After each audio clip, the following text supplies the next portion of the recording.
지도. 기술 지도는 우리가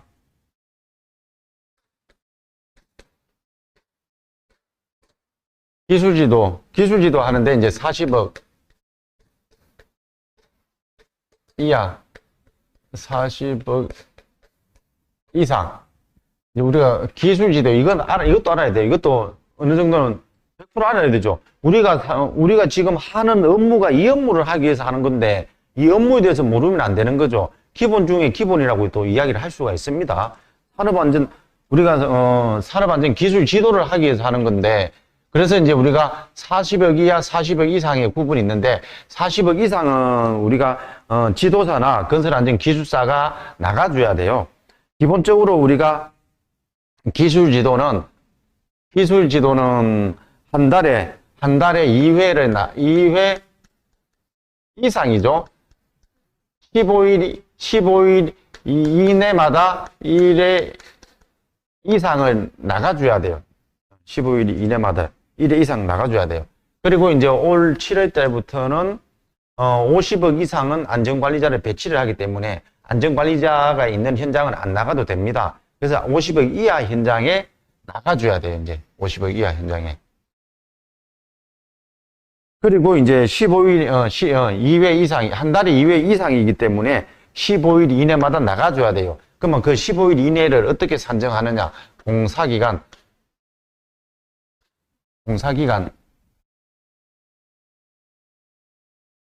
횟수는 봉사기간 나누기 15 하면은 이 횟수가 산정이 되는 거예요. 이게. 이래서 몇 회 나가는데 15일 이내마다 나가줘야 되고요.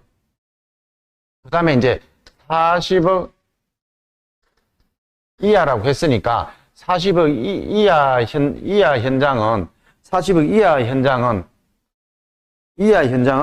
우리가 이제 기본적으로 안전관리자가 토목, 건축, 건설 안전 기사나 산업 기사나 아니면은 토목 건축 기사가 1년 이상 경력이 있으면은 항상 나갈 수가 있어요. 그 사람은 다 됩니다. 아무나 나가는 건 아닌데 어쨌든 자격증이 있고 실무 경력이 1년 이상 있어야 돼요. 그러면 산업 기사가 있기 때문에 기사가 있는 사람, 기술사가 지도사는 경력이 없어도 됩니다. 무조건 됩니다. 예.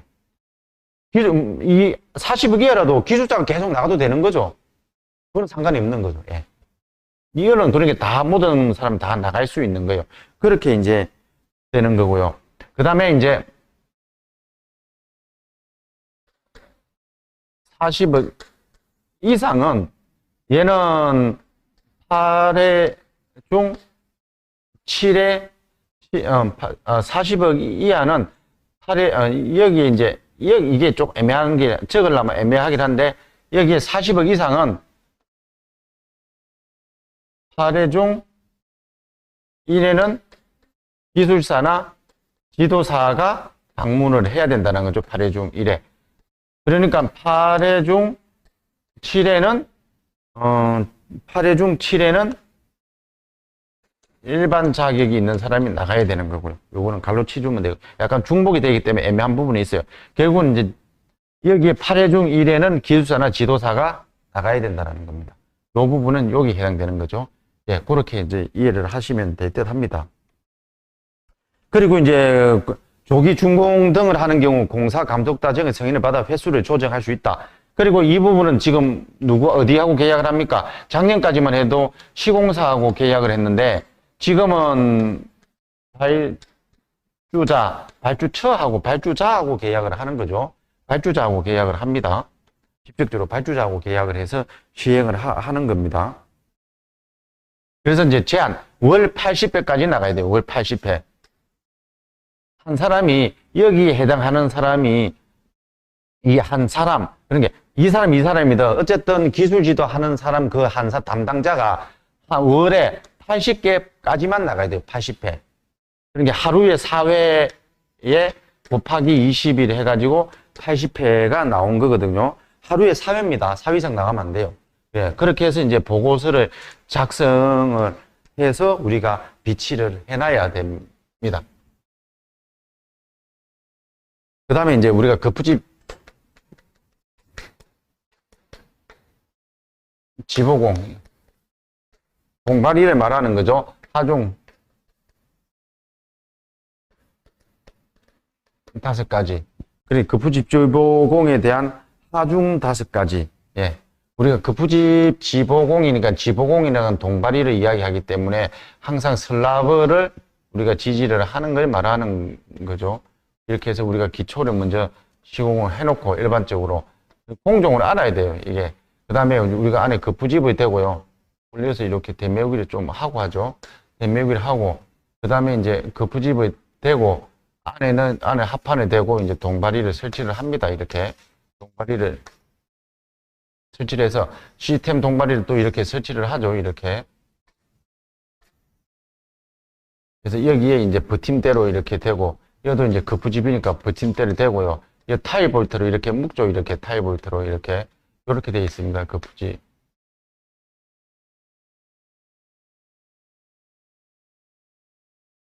이렇게 해서 나중에 여기까지 콘크리트를 이렇게 채우는 거죠. 그래서 이거는 기초기 때문에 기초를 먼저 시공을 하고 이 벽체하고 슬라브는 한 번에 콘크리트 타설을 하는 거죠. 이게 이제 동발이죠. 이제. 그래서 급부집 동발이, 이어서 말하는 거는 급부집 동발이라고 하는 거는 요 부분이 급부집 동발이를 이야기하는 거예요. 이 동발이를 이야기하는 건 아니에요, 사실. 그래서 우리가 급부집 동발이라고 하는 거는 이 지보공이라고 하는 거는 동발인데, 이 동발이는 이 동발이지, 이거는 버팀대요. 이건 동발이가 아닙니다. 이게 동발이에요. 그러니까 상부를 받치는 것만 동발이에요. 그렇기 때문에 여기서 말하는 의미는, 이것도 뭐 급부집 맞지만, 여기서 말하는 의미는 요 부분의 합판을 보고 급부집이라고 이야기를 하는 거예요. 그게 일체가 되기 때문에 급부집 동발이라고 하는 겁니다. 그러면 이제 그 급부집 동발이니까 우리는 항상 첫 번째가 위에서 밑으로 하중이 작용합니다. 위에서 밑으로 하중이 작용하고요. 그 다음에 옆에서 하중이 작용합니다. 옆에서 하중이요. 이거는 기본이에요. 하중이 작용할 때 어디에서 작용합니까? 중력 때문에 위에서 밑으로 흘러가니까 하중이 위에서 밑으로 이렇게 하는 거죠. 그러면 이거는 연직 하중, 연직 하중.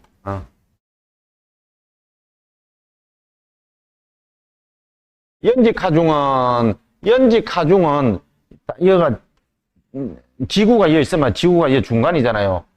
이게 연직이잖아요. 이게 연직이잖아요. 이게 연직 방향이잖아요. 이게 연직 방향이고, 수직 방향은 이거에 비하면 이게 수직이죠. 직각으로 되는 게. 이렇게 작용하는 하중이 수직인 거죠. 그러니까 여기에 비해서 직각이 되는 건 이게 수직이라는 거예요.